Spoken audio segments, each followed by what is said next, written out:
All right, good afternoon. I went and bought me a Harbor Freight floor blast cabinet, sandblasting cabinet. Comes in a gazillion pieces.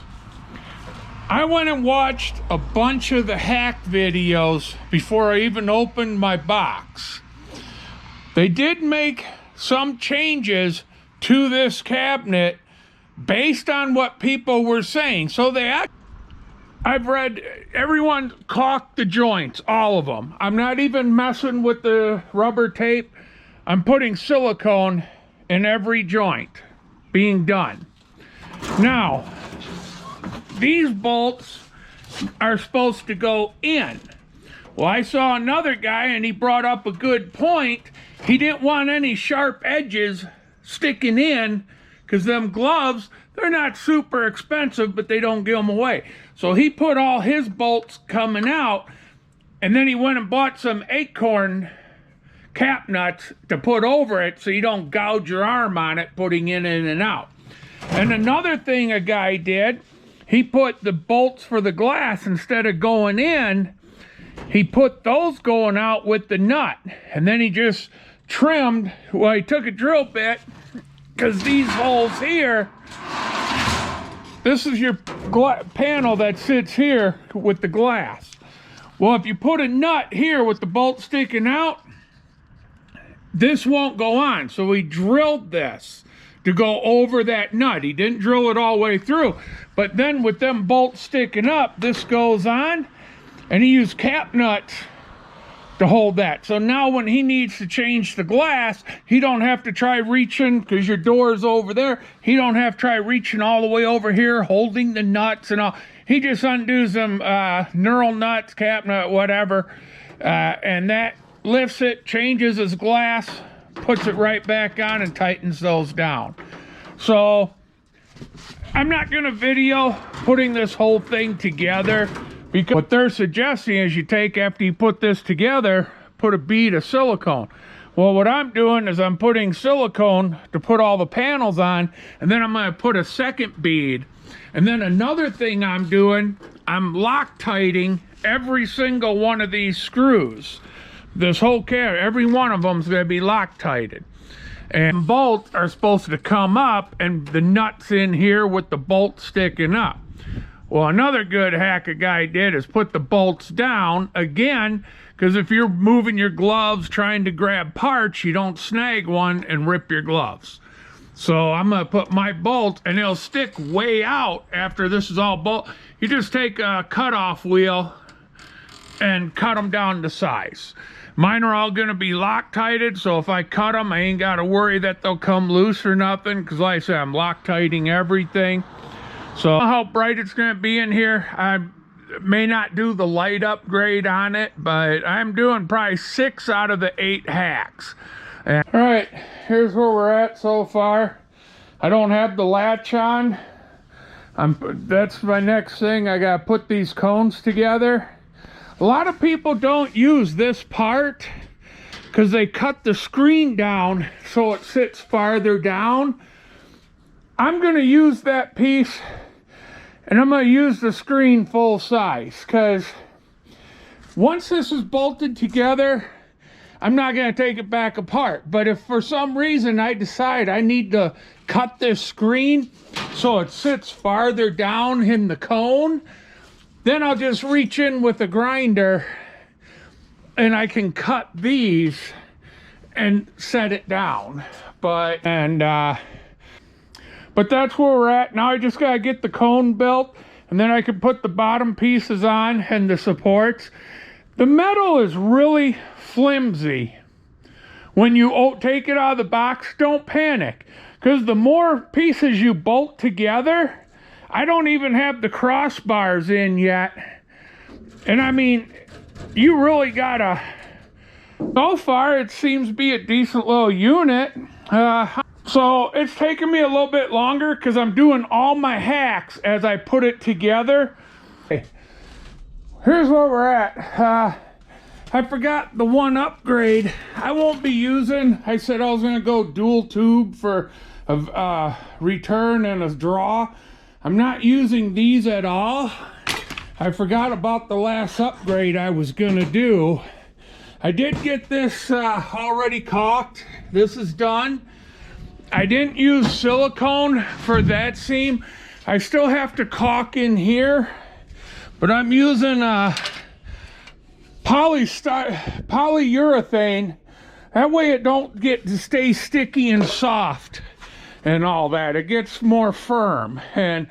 But the reason I'm not going to use a draw straw is you can buy a metering valve. Well, I just bought the parts to make mine. I drilled out the hole in the center to put this, and I just used black pipe plate. This is going to screw in here,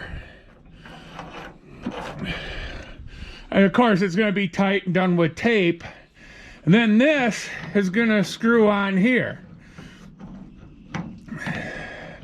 and this will be, I can control the air it's going to suck to help move this. By doing this, you don't have to fill your hopper full of product. People that are doing this mod, you only got to put 3-4 cups of actual product in there, and it constantly will keep sucking from right here. And you just crack your air as much as you need to keep helping it create a vacuum to draw your product and that. So this is our meat. Well, it's going to mount like that. I bought new hose, longer, that'll hook to this brass fitting. And here's my hose. That's going to run from there. And then I'm going to drill a hole. Well, I guess it'll actually go up in this corner here. And then I'll feed the hose through it. And then that will hook. See, this is your draw straw here, where it hooks to your suction line, and this would hook to that tube that goes down here. Well, we're eliminating that tube, and that's why I needed a longer hose, because now it's gonna go from right here. It's gonna go, I guess this will face this way.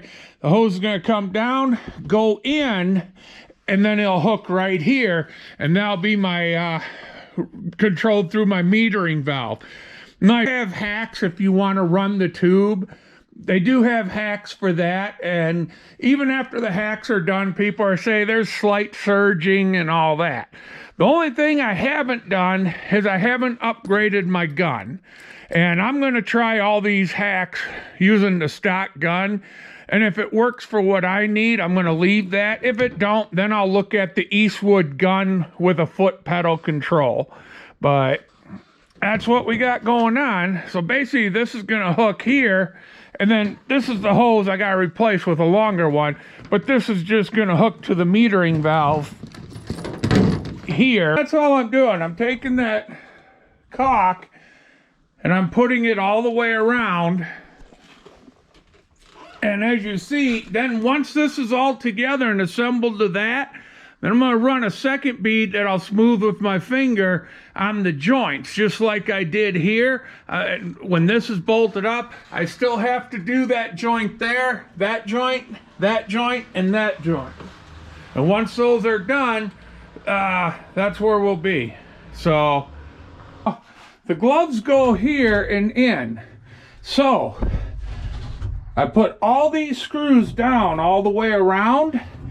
That way if the glove is sitting here, if I grab it, it don't get caught and rip a hole. So all these screws are down.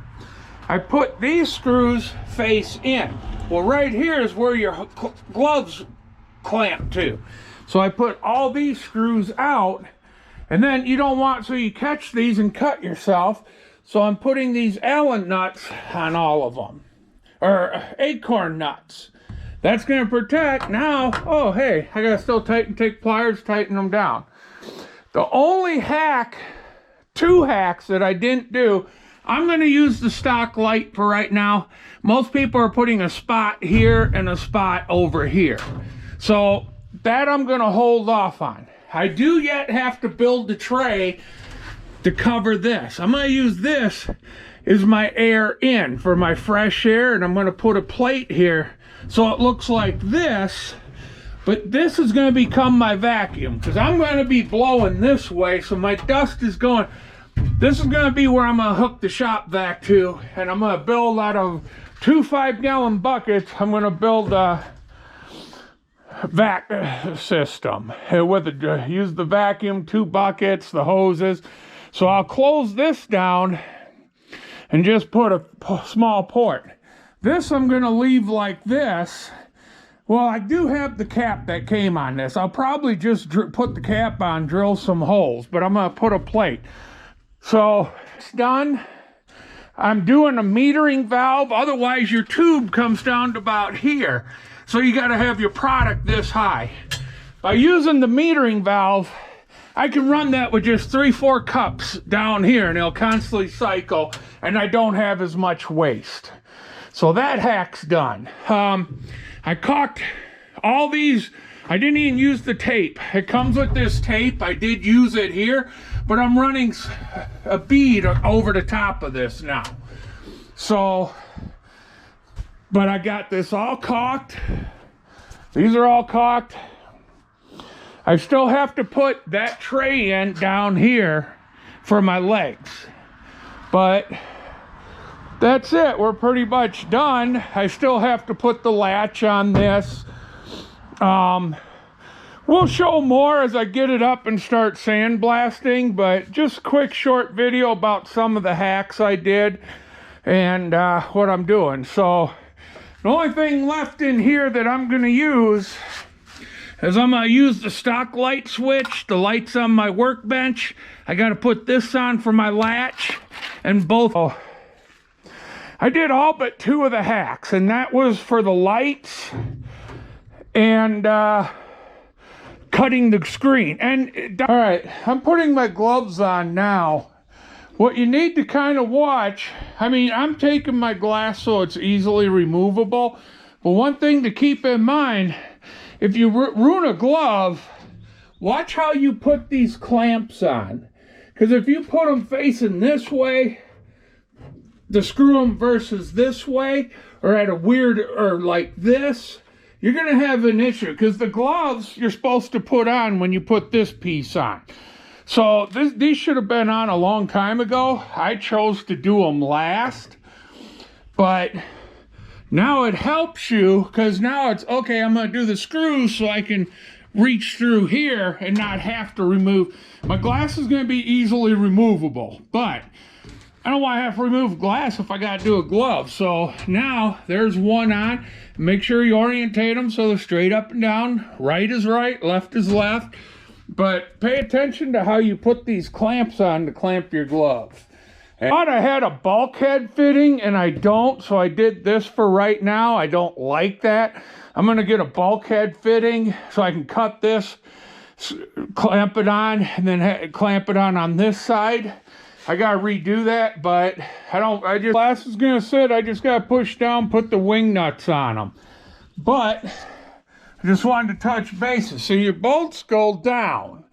Well, then you got to reach all the way through here from this side. So what I did is I did that,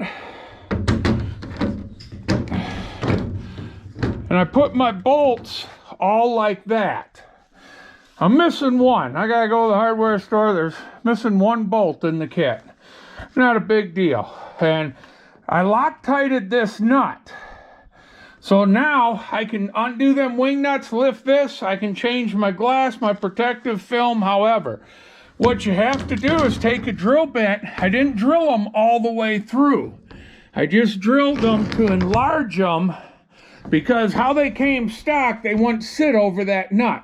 So I just took a bit, a touch bit bigger than the nut, and I just drilled these in about 1/8 of an inch on all of them. And I ain't gonna be able to set this with one hand, because I gotta be able to move the glass and all that.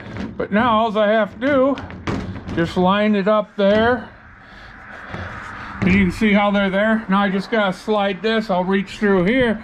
I'll slide this glass up. And now I can push it down, put my wing nuts on. So that's gonna be it for the cabinet. I am gonna have to get a bolt for here.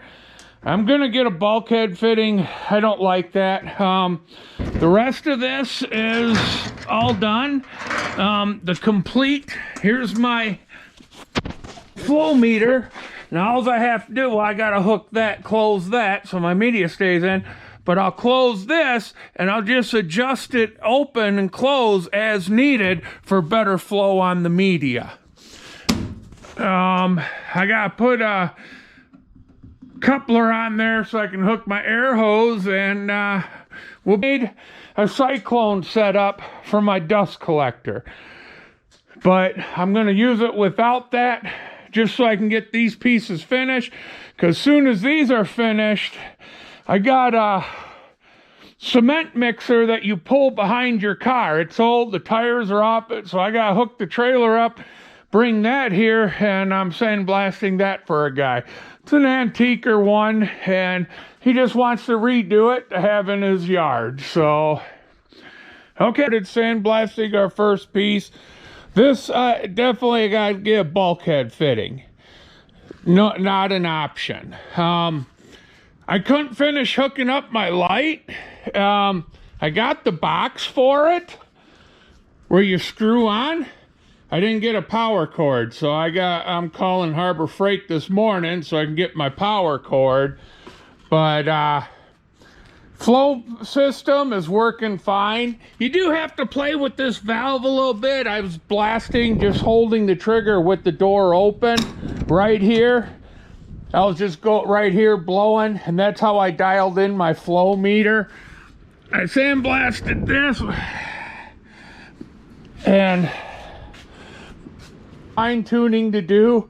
I'm gonna change this. I don't like the clamps. This blew off on me once already. They just got a hose clamp holding this hose on. I think I'm gonna just go to air fittings like this, and if I gotta change this hose out to an air hose, that's fine, because I do have a short one over there. But she's working. I do got to get longer screws here. Some of them are going on, some aren't. So I'm going to have to get longer screws to put this. But other than that, she's working pretty good. Still got to fine tune my flow meter, but until I get this fixed, I'm just going to use it as is. But all right, that's it. Gonna wrap up the sandblast. I mean, there's the hose. Okay, we're getting plastered now with media. But you don't want this hose packed solid. It's just gonna be a steady flow in the airstream, and we're definitely getting media out of there. So, all right, end of this video. Next video, we're getting back on the Ford. I want to get the rust fixed, and because that's going to be my daily driver. And for some reason over the winter now, all of a sudden I got this tire don't want to hold air, so I'll have to take that off. But next video, we're going to be back on the Ford and the 5-ton, because I do have the winch plates there. I gotta get them in the cabinet, get them blasted and painted so we can get the winch on the 5-ton. And all right, that's where we're at. Have a good one.